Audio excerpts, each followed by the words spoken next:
네, 하나님 말씀은 사도행전 2장입니다. 사도행전 2장 2절 말씀부터 보도록 하겠습니다.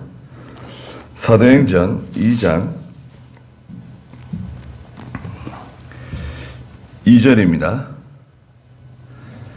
하늘로부터 갑자기 급하고 강한 바람 같은 소리가 나더니 그들이 앉아있던 집안 전체를 가득 채우고 마치 불의 혀처럼 갈라진 것들이 나타나서 그들 각 사람 위에 임하니 그들이 모두 성령으로 충만해졌고 성령께서 그들에게 말하게 하시는 대로 다른 방언들로 말하기 시작하였다.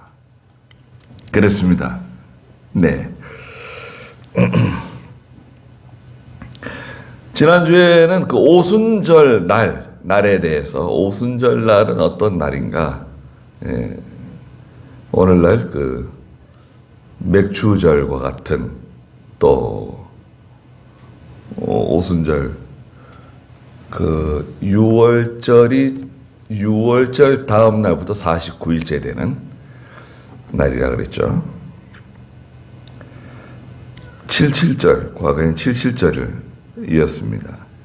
그리고 이제 성령, 구약의 성령과 신약의 성령은 무엇이 다른가? 오늘도 좀 나오는데요. 그리고 세 번째는 성령 충만에 대해서 살펴보았습니다. 또 성령께서 하시는 일은 무엇인가에 대해서 말씀드렸죠.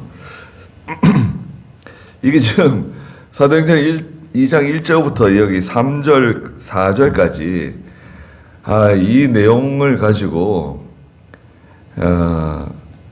이게 이단들이 이 내용을 가지고 이용하고 또 이 말씀을 잘못 해석하게 되면, 잘못 가르치게 되면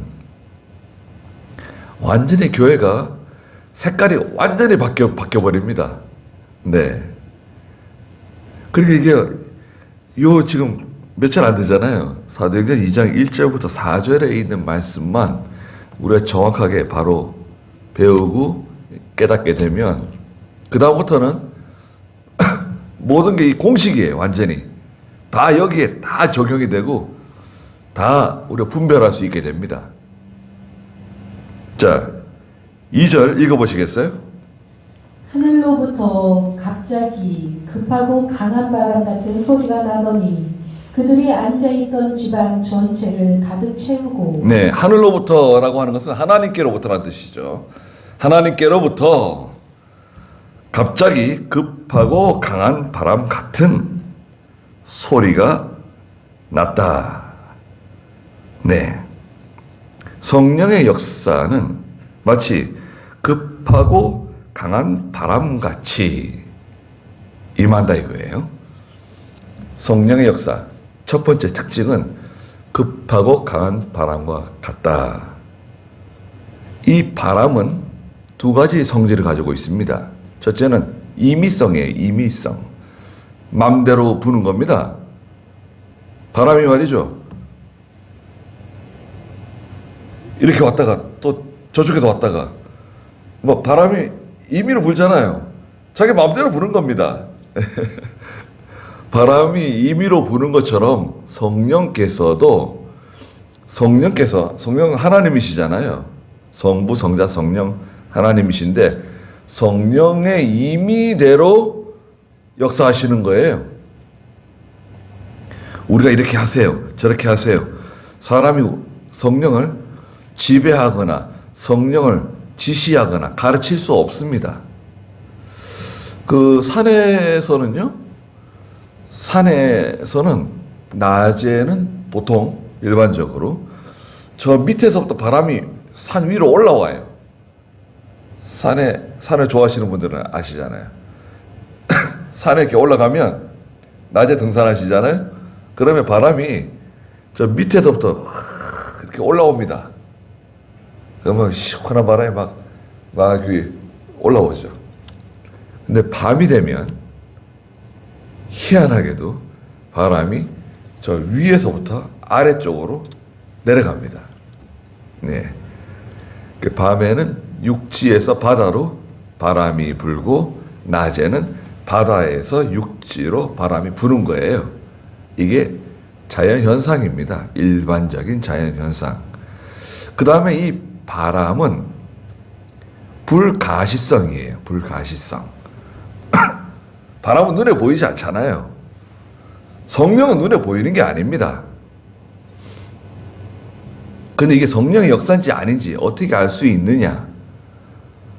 나타나는 현상을 보고 아, 이것은 성령의 역사다. 이거는 마귀 역사다. 분간할 수 있습니다. 인간의 감정의 역사다. 분간할 수 있습니다. 자, 어떻게 분간하느냐? 자, 바람을 보세요. 바람이 불면 눈에 보이지 않는데 낙엽이 막 날아갑니다. 먼지가 막 일어납니다. 나뭇가지들이 막 흔들립니다. 눈에 보이진 않는데 바람이 그렇잖아요. 바람이 눈에 보이진 않는데 낙엽이 막 쓸려가고 먼지가 막 일어나고 나뭇가지들이 막 흔들리는 거 보니까 야, 바람이 부는구나 알 수 있잖아요. 우리가 느낌에도 그죠? 우리가 이렇게 느낌에도 바람이 불면은 아, 차갑다, 시원하다, 따뜻하다 그런 느낌을 받잖아요. 눈에 보이지는 않지만 나타나는 현상을 통해서 우리가 알 수 있어요. 그래서 급하고 강한 바람 같은 두 가지 성질이 있다고 그랬죠. 바람은 첫째는 임의성, 임의대로 움직인다. 두 번째는 불가시성이다. 눈에 보이지 않는다.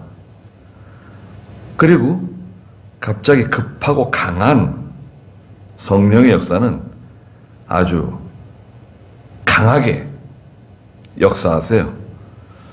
그래서 성령의 역사는 우리의 사람을 충분히 감동을 주실 수도 있고 감화를 일으키실 수도 있고 인도하시고 주장하실 수 있는 성령이십니다. 그리고 그들이 앉아있던 집안 전체를 가득 채웠습니다. 네. 그래서 성령이 우리 가운데 임하시는 것. 요한복음 16장 13절에서는 요한복음 16장 13절 우리 가운데 그들 가운데 16장 13절 읽어보시겠어요? 그러나 그분 곧 진리의 영이 오시면 그분께서 너희를 모든 진리 가운데로 인도하실 것이니 이는 스스로 말씀하지 않으시고 오직 들은 것을 말씀하시며 앞으로 올 일들을 너희에게 알려주실 것이기 때문이다. 그러나 그분 곧 진리의 영이 오시면 진리의 영은 성령이시죠. 오늘 성령입니다. 성령은 진리의 영이세요. 그분께서 너희를 모든 진리 가운데로 인도하실 것이니 그래서 성령은 우리를 어디로 인도하시느냐 이걸 알고 있어야 돼요. 방향성이 있어요. 성령이 우리를 인도하시는데 인도하시는 성령이잖아요. 감화, 감동, 인도 주장하시는데 우리를 인도하시는데 어디로 인도하시느냐? 하나님의 뜻대로 특별히 진리 가운데로 인도하세요.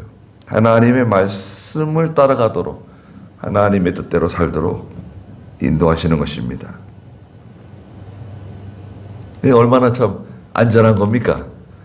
성령의 인도를 받는다고 말하면서 자, 나는 성령의 인도를 받는다라고 말하면서 하나님의 말씀대로 하지 않아요. 그건 이상한 거네요.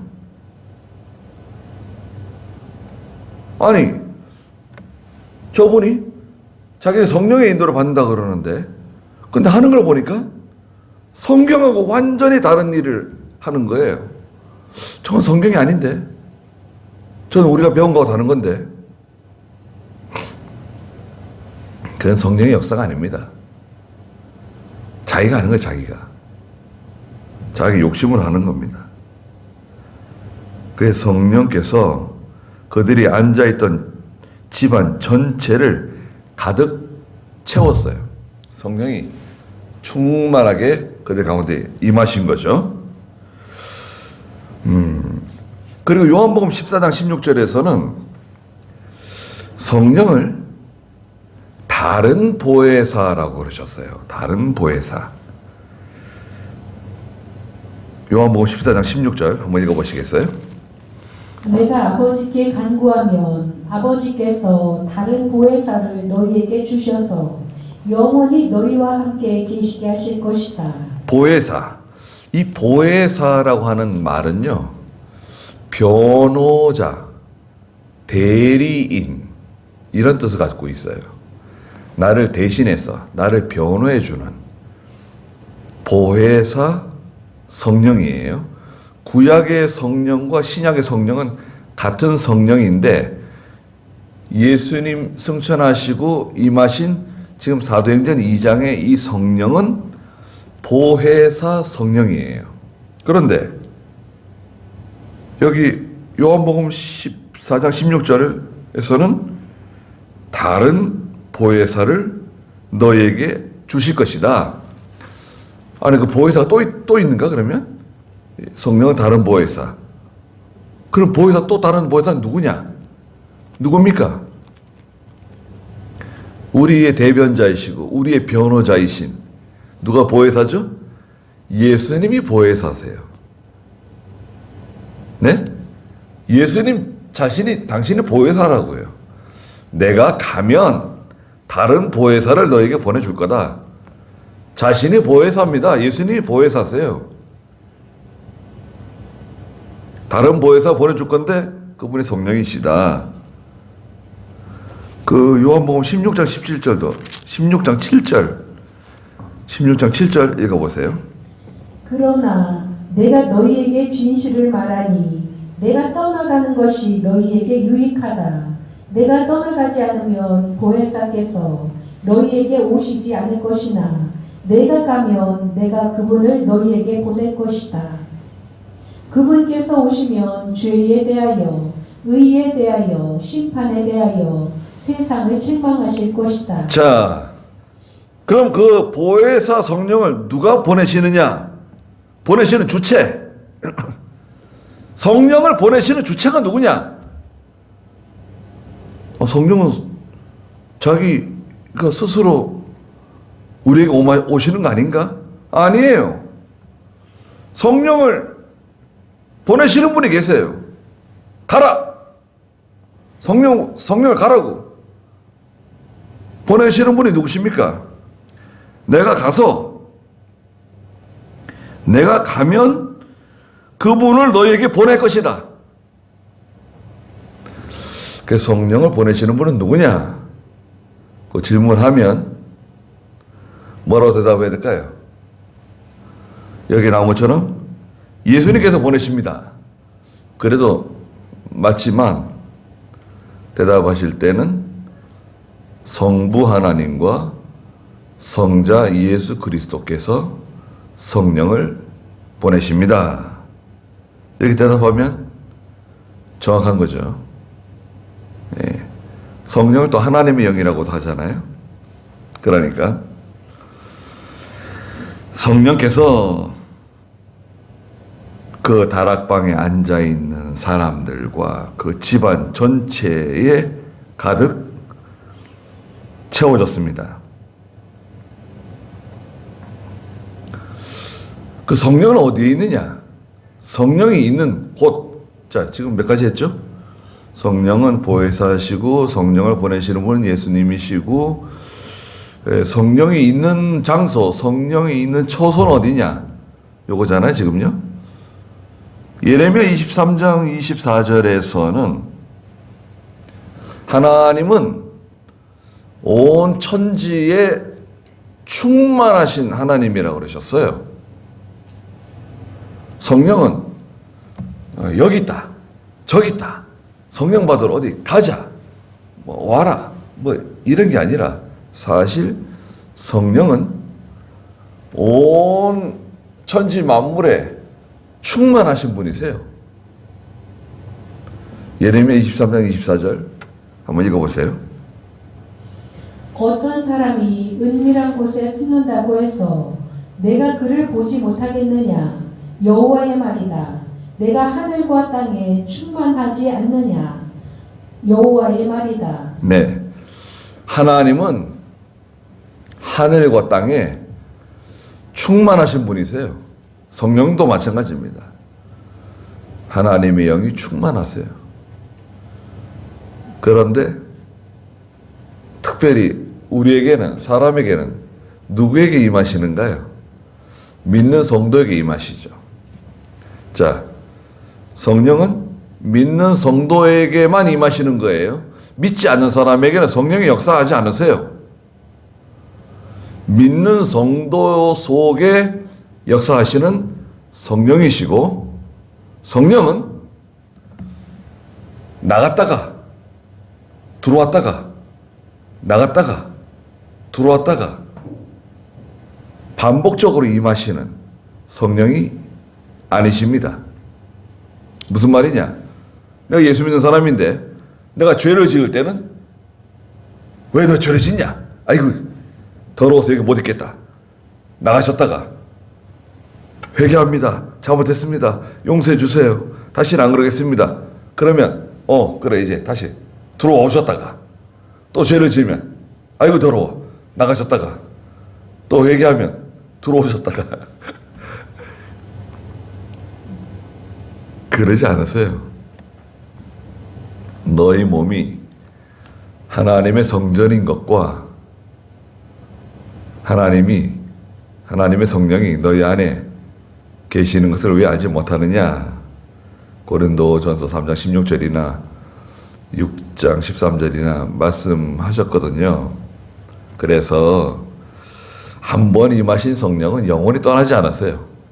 여러분, 예수 믿을 때 우리 가운데 임하신, 내 속에 임하신 하나님의 영이신 성령은 영원히 떠나시지 않는다. 반복적인 임재가 필요한 게 아니다. 그럼 죄를 지을 때 어떻게 하시냐? 성도가 죄를 지으면 성령의 역사가 약해져요. 떠나시는 게 아니라 성령의 역사가 약해진다. 말하자면 성령의 감화, 감동, 인도와 주장하심이 약화돼요. 그렇잖아요. 원래 내가 죄를 짓고 욕심으로 세상에서 살게 되면, 인본주의를 따라가게 되면 성령의 역사가 약해져요. 떠나시는 건 아니다. 그런데 여기 3절에 보니까 마치 불의 혀처럼 갈라진 것들이 나타나서 그들 각 사람 위에 임했다. 그랬습니다. 불의 혀처럼 갈라진 것들. 이것은 성령의 어떤 성령의 모습, 성령께서 마치 무슨 뱀 혓바닥처럼 말이죠. 불의 혀같이 갈라져가지고 이렇게 우리 가운데, 아니 성령이 그렇게 임하신다 그러면 말이 되나요? 아니 뱀 혓바닥처럼 시뻘건 성령의 불이 이렇게 우리에게 임하신다. 그 생각만 해도 끔찍하네요. 이것은 성령의 모습을 말씀하시는 게 아니에요. 그럼 뭐냐 이게? 이것은 성령의 성품, 또 성령의 일하시는 상태, 성령의 그 본질을 의미하는 겁니다. 성령께서 성령의 그 성품, 일하시는 모습이라든지 성령의 그 본질적인 것을 여기 말씀하시는 거예요. 무슨 말이냐 하면, 첫째는 불입니다. 불은 뜨거워요. 그 성령의 역사는 뜨겁습니다. 예. 뜨거워요. 뜨겁다는 것은 무슨 말이냐? 불같이 막 일어나가지고 막 눈물을 흘리고 소리치고 고함치고 막 후끈후끈 달아오르고. 글쎄요. 그럴 수도 있어요.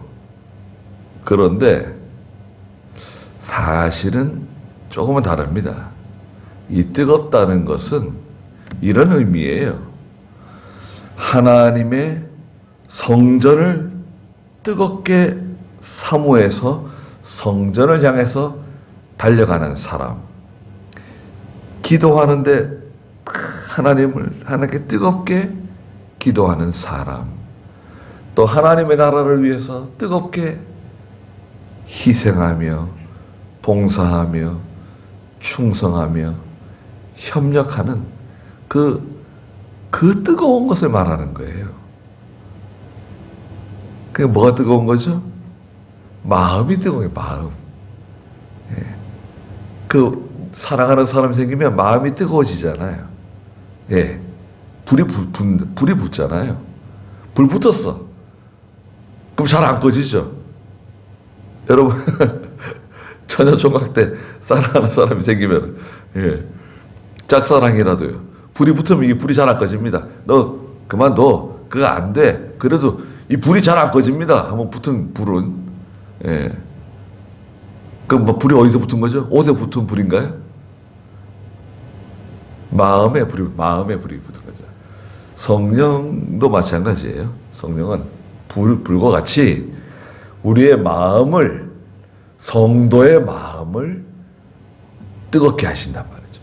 하나님을 사랑하는 마음이 뜨거워지는 거예요. 예. 교회를 사랑하는 마음이 뜨거워지게 하시는 거예요. 그 다음에 혀는 무엇을 의미합니까? 두 번째 혀인데요. 혀는 맛을 분별하는 기관이에요. 오미라고 하죠. 오미는 뭔가요?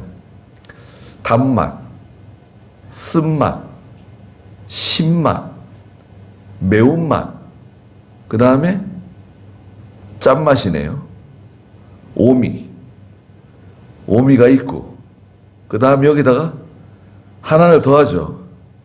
우리 혓바닥은요, 오미입니다. 오미. 5가지 맛을 분간해요. 근데 여기 하나를 더했습니다. 그걸 뭐라 그러죠? 감칠맛이야. 감칠맛. 감칠맛이 있죠.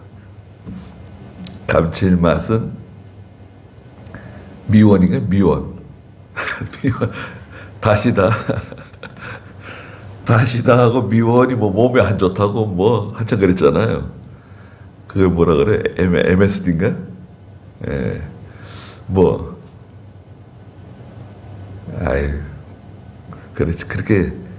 그렇지 않아요. 다시다 먹어가지고 암 생길 것 같으면요. 그 논문이 있습니다. 다시다 먹어서 암 생길 것 같으면 얼마만큼 먹어야지 암이 생기냐? 작은 방 하나만큼 먹어야지 암이 생긴대요. 작은 방 하나 양만큼 먹어야지 암 생긴다는 거예요. 다시다 넣어서 맛있으면요, 다시다 좀 넣고 맛있게 드세요. 네. 저 적극 추천합니다. 다시다나 미원은요, 원재료가 뭔지 아셔야 돼요. 일본 사람이 찾았어요. 일본의 식품 연구학자가 이 감칠맛을 찾았어요. 어디서 찾았냐면 사탕수수에서 찾았어요. 사탕수수. 이 다시다의 재료가 사탕수수예요. 사탕수수.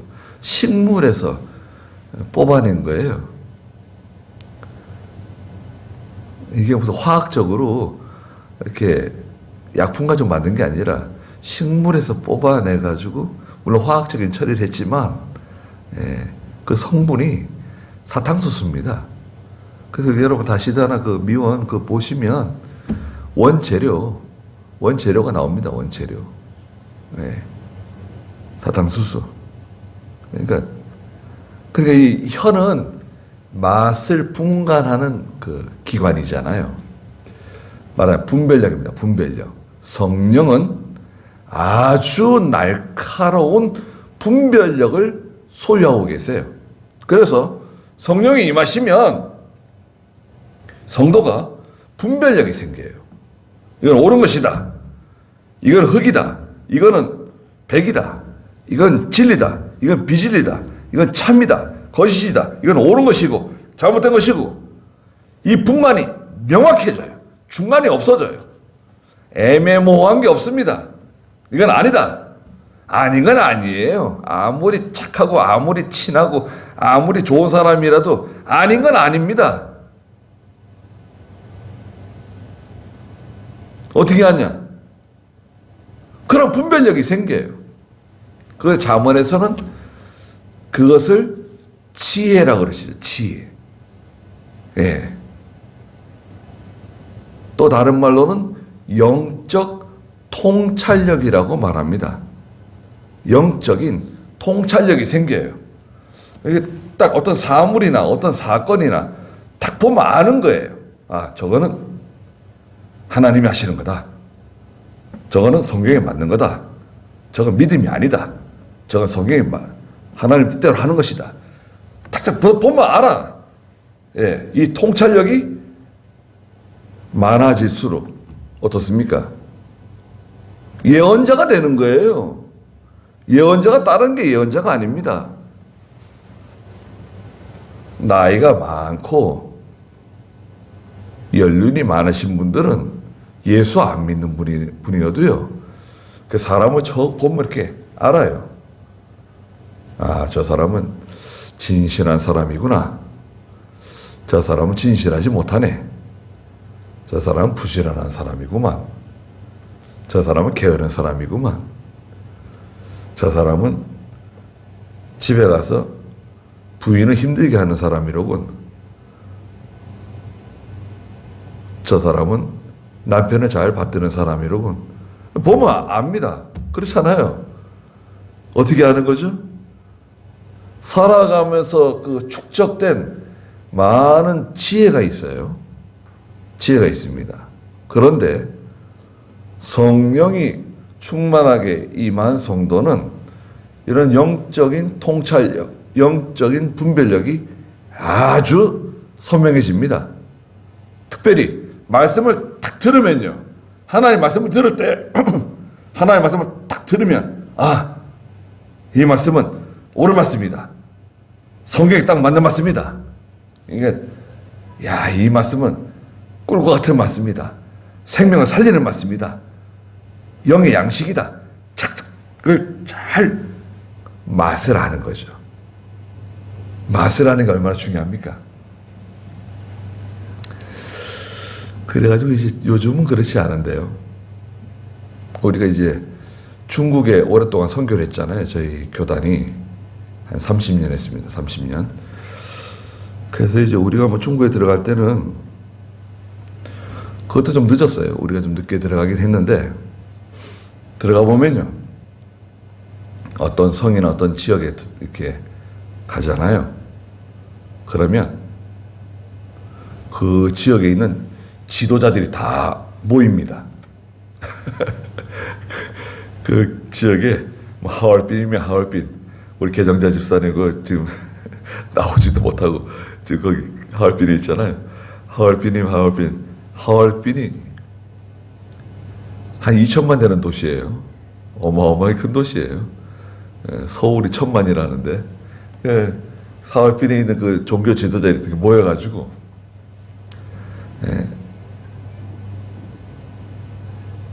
궁금한 걸 질문합니다. 뭘 질문하면 좋을까요? 성경에 있는 거 질문하면 탁탁 맞추겠는데 성경에 없는 거 질문합니다. 이런 거 질문해요. 하나님께서 에덴 동산을 왜 만드셨을까요? 선악과를 왜 만드셨을까요? 하와하고 아담이 선악과 먹을 줄 아셨을까요? 모르셨을까요? 여러분 대답하실 수 있을까요? 하나님이 에덴 동산을 왜 만드셨을까요? 그러면 우리 답이 딱 나와 있습니다. 하나님이 에덴 동산을 만드신 목적, 첫째가 뭔가요? 동산의 주인은 하나님이시라는 것을 깨닫게 하기 위해서 만드셨다. 주인이 하나님이시다. 우리는 모든 것이 하나님의 것인 줄 알고 하나님만 바라보고 살아야 된다. 그럼 답이 딱 떨어지네요. 하나님이 창조주이시고 하나님이 모든 것을 주장하시고 하나님이 다스리신다는 것을 알게 하시는 거다. 하나님의 통치. 두 번째, 선악과를 왜 만드셨을까요? 아니, 선악과 왜 만들어가지고 선악과 왜 만드셨죠? 선악과를 만드신 목적은 에덴 동산의 주인이 하나님이시라는 것을 첫째 깨닫고 하나님의 말씀을 순종하면 살고 하나님 말씀 불순종하고 죄를 지으면 죽는다는 것을 깨닫게 하시는 것이다. 의를 행하면 하나님이 복을 주시고 죄를 지으면 반드시 하나님이 심판하신다는 것을 보여주시는 것이다. 하나님은 의로운 하나님이시다. 답이 딱 떨어졌습니다. 그러면 선악과 먹을 거 아셨느냐 모르셨느냐? 선악과 먹을 거 알았다. 아셨는데 왜 가만히 계셨느냐? 그런 거 질문해요. 그리고 뭐 교회에서 그 일어나는 여러 가지 복잡한 아주 어려운 질문들을 가지고 시험합니다. 그래서 한국에서 오시는 뭐 대형 교회 유명한 목사님들 오셔도 그 테스트를 거쳐요. 그런데 우리 100점 만점입니다. 우리는 그 질문들은 다. 그런데 그분들이 하시는 말씀이 이렇게 정확하게 우리에게 성경적으로 알려주시는 분들이 많지 않대요. 다 힘들어한대요. 다 답을 못 하시는 분들이 많대요. 그래가지고 우리가 중국에 가서 이제 선교를 시작하게 되었고, 그분들도 참 좋은 것 같아요. 네. 우리가 이제 몽골에서 지금 선교하잖아요. 지금 강성경 목사님 몸이 많이 안 좋습니다. 자꾸 쓰러져요. 저쪽 다른 교회, 개척교회 뭐 계속 도와주다가 자꾸 지금 쓰러지고 있어요. 지금 좀 걱정입니다. 몽골 선교가 강성경 목사님 지금 어깨에 지금 다 달려 있는데, 그 몽골 분들이 통합측 신학교도 나오고 합동측 신학교도 나오고 고신측 신학교도 나오고 순복음 신학교도 나와가지고 자기가 나름대로 목회를 한다고 해요. 그 한국 교회, 한국 선교사들을 통해 가지고 돈을 많이 갖다 써요. 그 건물도 사고 막 게르도 잘 짓고 해가지고 하는데 문제는 뭔가요? 주일날 오늘 주일 가가지고 자기 교인들에게 하나님 말씀을 가르쳐야 되는데 말씀을 몰라요. 그 속 터지는 거예요.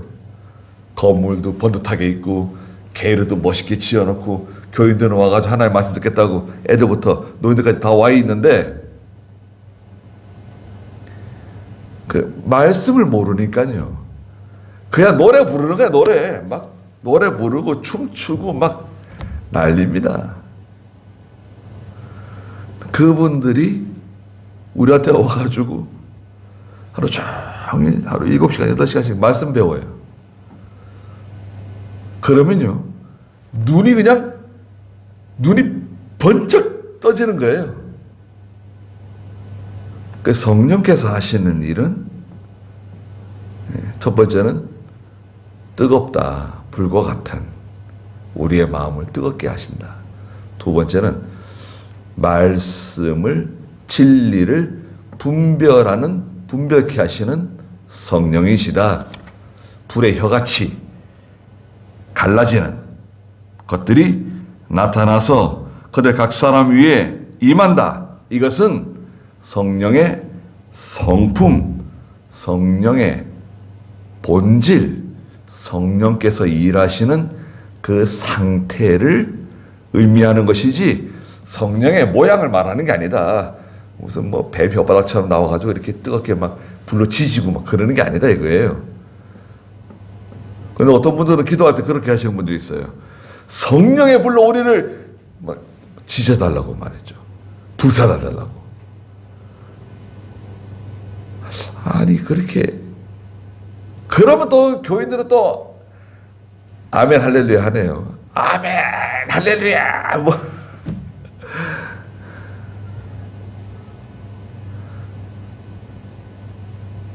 아유 진짜 이거 어떻게 하면 좋아요?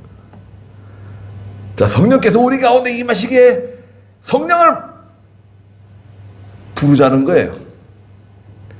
성령이 오시옵소서. 이제 3창. 자, 성령이 오시옵소서. 3창. 성령이 오시옵소서. 아니, 성령께서 소리 질러 불러가지고 오실 것 같으면은 또 이제 성경에 보면 내 입을 크게 열어라. 그러면 내가 내 입에 채워주겠다 그랬거든요. 다 입을 벌리라고. 성령이 들어갑니다. 입을 벌리세요. 들어갑니다. 와 집어넣어줘요. 그러면 꿀꺽 삼키고 그걸 쓰러져. 성령이 너무 충만하게 임해가지고 쓰러진다는 거예요. 정말 참 이게 참 뭐라고 표현해야 될지 잘 모르겠지만 이런 일들이 우리 한국교회에 지금 많이 있고 심지어는 뭐 몽골이나 중국이나 외국까지 가가지고 막 이렇게 하니까 그것이 옳은 줄 알고 그곳에 있는 지도자들이 또 다 그렇게 해요. 그 우리가 그거 아니라 그러면 뭐라 그러는 거예요? 아니 그래 성령은 그렇다 그랬는데 이게 성령의 역사라 그랬는데 그거 아니라고. 그러면 뭐 혼란이 오는 거예요. 성령은 인격적인 분이세요. 성령은 물질이 아닙니다. 제가 말씀드렸잖아요.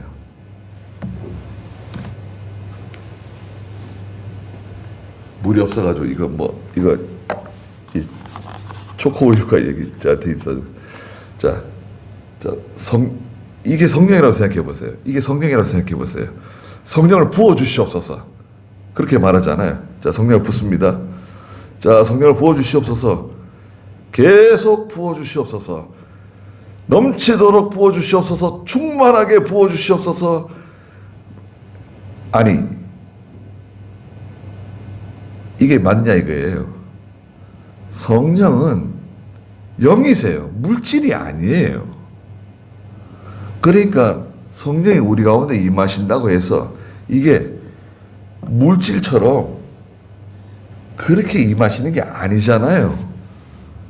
아닙니다. 그거 아니에요. 성령은 아까 요한복음 16장에서 읽었던 것처럼 성령은 진리의 영이시거든요. 예. 16장 13절에 성령은 진리의 영이세요. 진리가 충만한 곳에 성령의 역사가 충만하고 강하게 임하시는 거예요. 그 성령은 인격적이신 분이세요. 하나님은 인격적이신 분이세요. 인격자라고요. 인격이라고 하는 것은 무슨 말이냐? 인격은 지정의를 가지고 계신 분을 말해요. 사람은 인격자잖아요.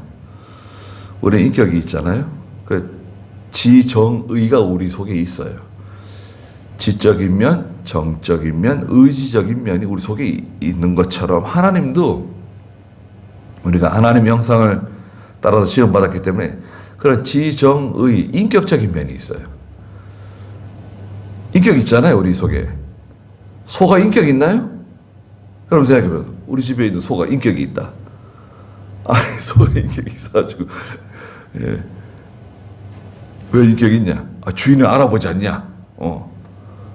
이래 하면 앞으로 가고, 오 하면 쓰고,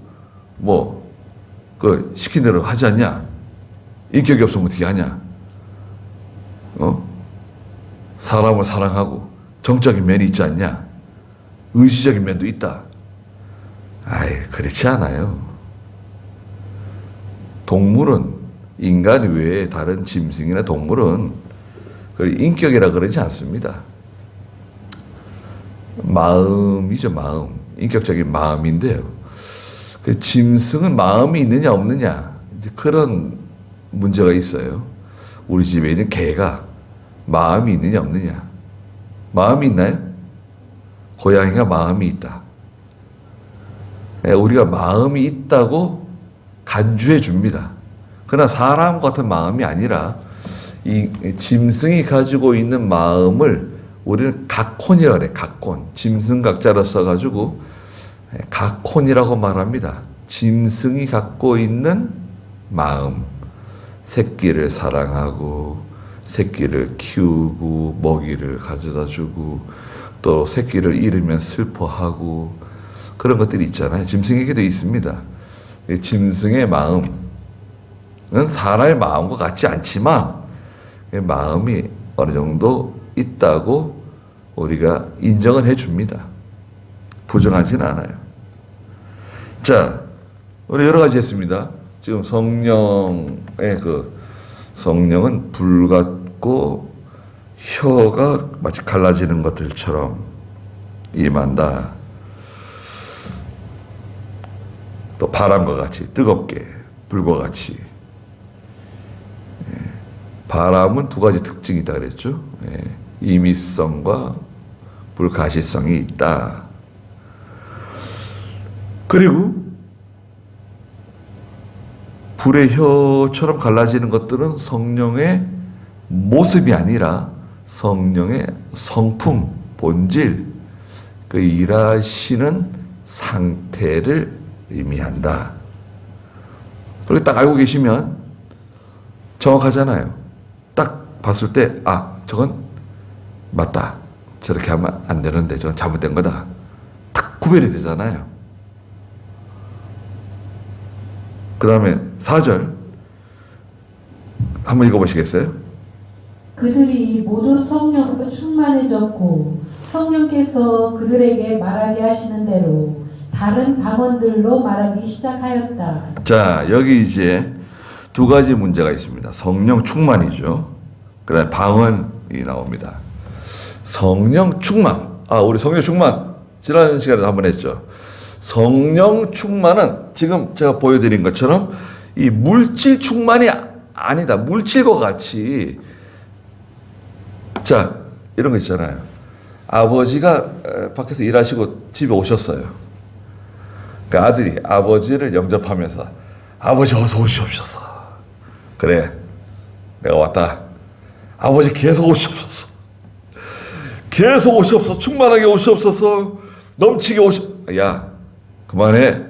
아버지 왔어. 그만해. 됐어. 넘치도록 오시옵소서. 충만하게 오시옵소서. 얘 왜 그래? 야, 그만해. 나 왔다니까. 아닙니다. 계속 오시옵소서.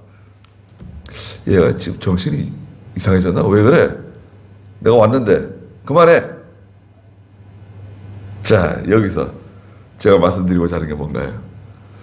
성령은 아까도 말씀드린 것처럼 인격적인 분이시라고요.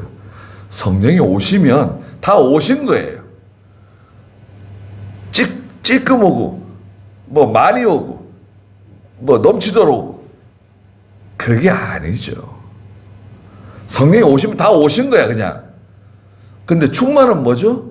충만은 성령의 네 가지 사역이 있잖아요. 성령이 하시는 일, 감화, 감동, 인도와 주장이 충만하게 내게 임하시는 것을 충만이라고 하고, 성령의 감화, 감동, 인도와 주장이 약하게 임할 때가 있잖아요. 역사할 때가 있잖아요.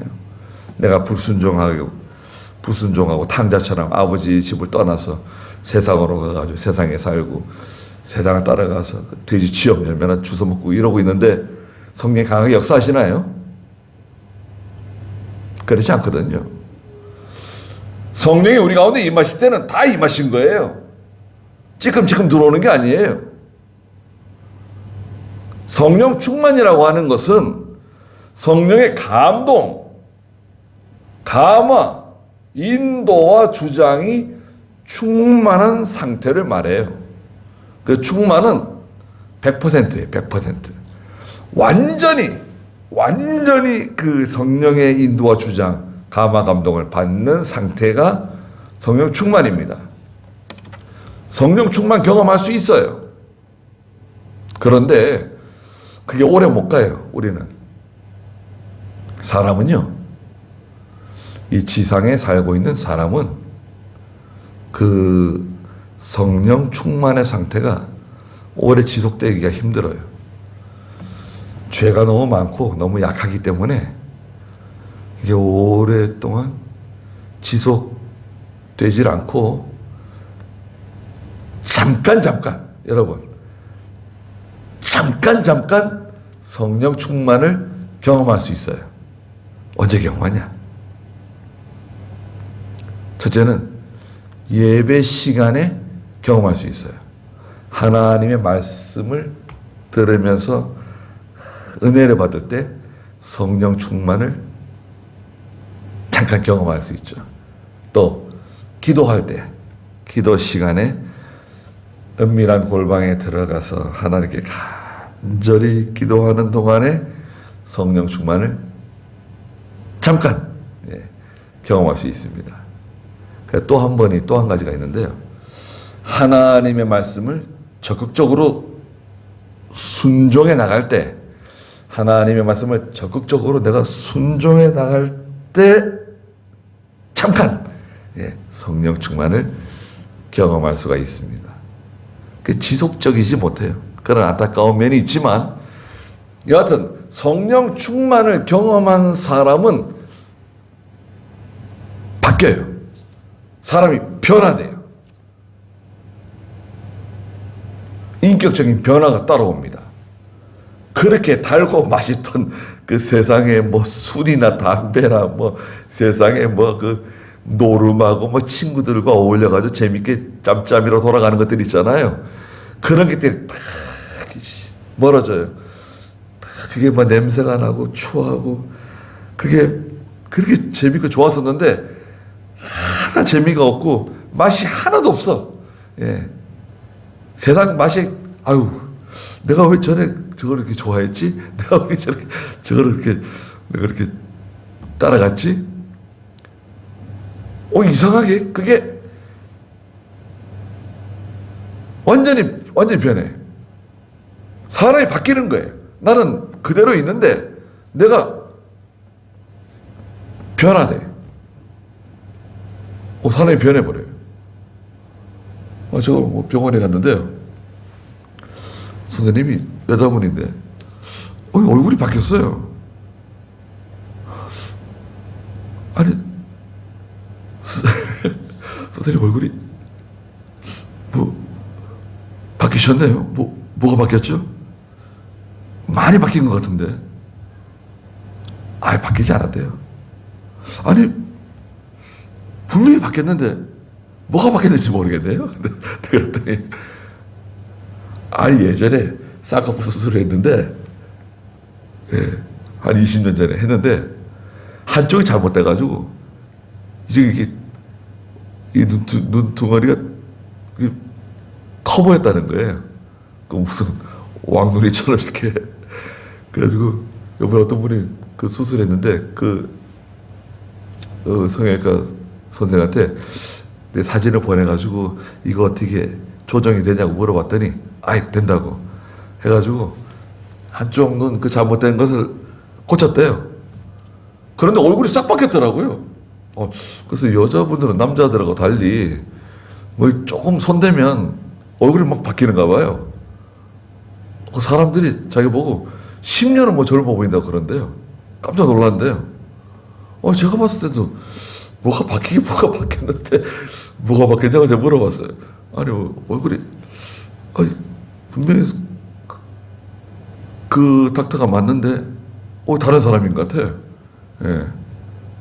그 눈 좀 고쳤는데 그래서 깜짝 놀랐어요. 그건 이제 외모죠. 외모인데 성령의 역사는요, 내적 속에서 일어나는 변화죠. 내적 변화. 우리 전 인격이 변화돼요. 그래가지고 자기도 모르게 그 그 세상을 사랑하고 세상에서 좋아하던 그 세상에서 그 아주 그렇게 그 즐기던 것들이 다 싫어지고 맛이 없어지고 오히려 써요. 그래서 그것이 다 싫어지는 거예요. 멀어지는 거예요. 그 예배당 가는 것이 좋고 말씀 듣는 것이 좋고 기도하는 것이 좋고 이제 막 확 변해버려요. 내가 그렇게 변했지?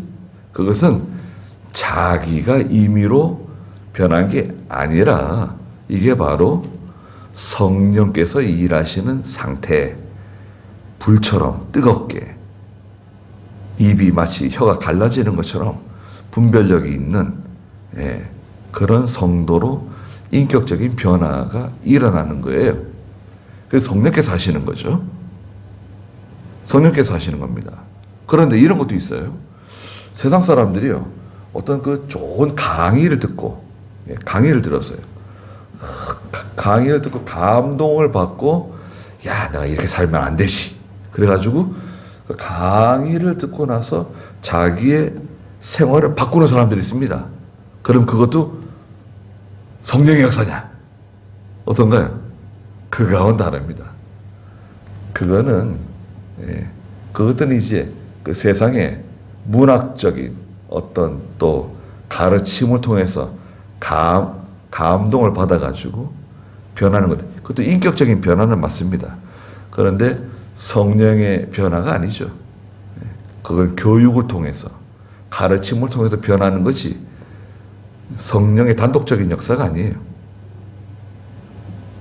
자, 그런데 4절 중간에 보니까 성령께서 그들에게 말하게 하시는 대로 다른 방언들로 말하기 시작하였다. 자, 이 방언이 나옵니다. 방언은 무엇이냐? 방언이라고 하는 이 단어는 혀입니다. 혀. 여러분, 이 방언이라고 하는 이 원래 이 단어는요, 이 혀예요. 혓바닥 있잖아요. 혓바닥, 혀.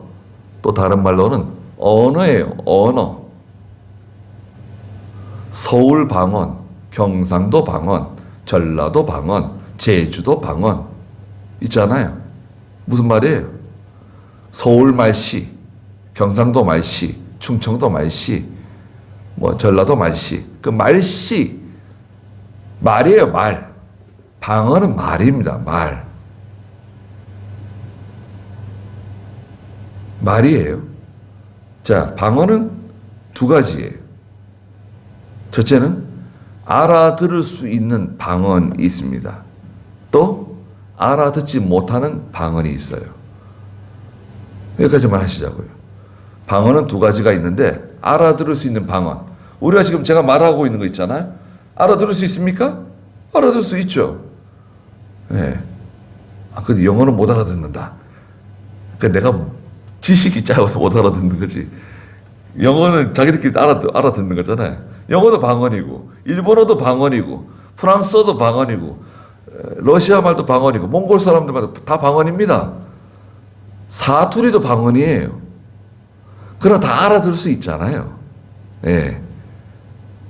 경상도 말 중에 희한한 말들이 있더라고요. 전부라는 뜻인데, 그 제주도 방언처럼 아주 희한한 그 방언들이 있더라고요. 그 130년 전에 쓰던 말이 있어요. 우리 한국 사람들이 우리나라 땅에서 130년 전에 쓰던 말이 있는데 이 글이 있어요. 그 글을 읽는데요. 거의 못 알아듣겠더라고요. 야, 그 130년 동안 얼마나 많이 바뀌었는지, 앞으로 130년 뒤에는 이 땅에 사는 사람들이 어떤 말을 쓸지, 우리는 그 말 알아들을 수 있을지. 북한에서 이렇게 내려오신 분들이, 탈출하신 분들이 한국에 와가지고 제일 어려운 게 뭐냐? 한국말은 한국말인데 못 알아듣는다는 거예요. 막 영어를 막 써가지고 영어를 막 집어넣고 말하잖아요. 우리는 한국말은 한국말인데 도대체 무슨 말인지 못 알아듣는 말이 너무 많아가지고 처음에 굉장히 힘들대요. 한국말은 한국말인데 알아듣지 못하는 한국말. 예. 다른 거죠. 70년 동안 이게 갈라져가지고 언어가 완전히 달라진 거죠. 알아들을 수 있는 말이 있고 못 알아듣는 말이 있습니다. 특히 이 못 알아듣는 말이 지금 우리가 중요하게 여기는 그 방언에 관한 문제예요. 우리는 방언을 인정합니다. 방언을 인정해요. 그러나 알아듣지 못하는 방언을 교회에서는 금지하고 있죠. 대순대로 금지시키고 있습니다. 거기에 대해서는 이제 다음 시간에는 이제 성령과 방언에 대해서 좀 다른, 좀 세부적인 내용을 이제 말씀드릴 겁니다. 이런 내용들이 좀 중요하잖아요. 성령은 어떤 분이시고, 성령이 하시는 일은 무엇이고, 성령의 역사, 성령의 충만, 이런 것들, 이런 것들을 우리가 지식적으로 알고 있어야 돼요. 그래야 바른 분별력이 생기고, 바른 신앙으로 견고하게 자라날 수가 있습니다. 거기까지 하죠. 4절까지 했습니다. 같이 기도하겠습니다. 거룩하신 하나님, 초대교회 성도들, 약 120명의 성도들이 마가의 다락방에 모여서 전심으로 기도하고 있을 때 예수님께서 약속하신 보혜사 성령께서 그 사람들이 모여있는 그 장소에 마치 강하고 급한 바람과 같이 충만하게 임하시면서 불과 같이 혀에 갈라지는 것과 같이 뜨겁게 임하시고 그들 속에 하나님의 은혜가 충만하고 성령이 충만하여 그들이 다 하나님으로 말미암아 방언으로 말하였다고 말씀하셨습니다. 거룩하신 하나님, 오늘 저희들에게도 진리의 영이신 성령이 우리 속에 충만해서 하나님으로 기뻐하며 하나님으로 마음이 뜨거워지고 진리를 사모하며 하나님을 사랑하며 하나님의 뜻대로 순종해 사는 이런 놀라운 은혜를 저희들에게 베풀어 주신 것을 감사드립니다. 저희가 주님을 뜨겁게 사랑하며 뜨겁게 기도하며 뜨겁게 충성하며 하나님의 일을 사람 앞에서가 아니라 하나님 앞에서 잘 감당해 나가는 저희가 다 되게 해 주시옵소서. 또 이 코로나 때문에 다들 고생이 많습니다. 사랑하는 성도들을 하나님께서 위로해 주시고 그 갈급한 마음을 따라서 하나님께 나와서 같이 예배드릴 수 있도록 하나님께서 도와주시옵소서. 돌아가는 길도 함께 해주시고 예수님의 이름으로 기도드리옵나이다. 아멘. 다 같이 주기도문 드리겠습니다. 하늘에 계신 우리 아버지여, 이름이 거룩히 여김을 받으시오며 나라의 임하옵시며 뜻이 하늘에서 이룬 것 같이 땅에서도 이루어지이다. 오늘날 우리에게 일용할 양식을 주옵시고 우리가 우리에게 죄 지은 자를 사하여 준 것 같이 우리 죄를 사하여 주옵시고 우리를 시험에 들게 하지 마옵시고 다음에서 구하옵소서. 대개 나라와 권세와 영광이 아버지께 영원히 있사옵나이다. 아멘.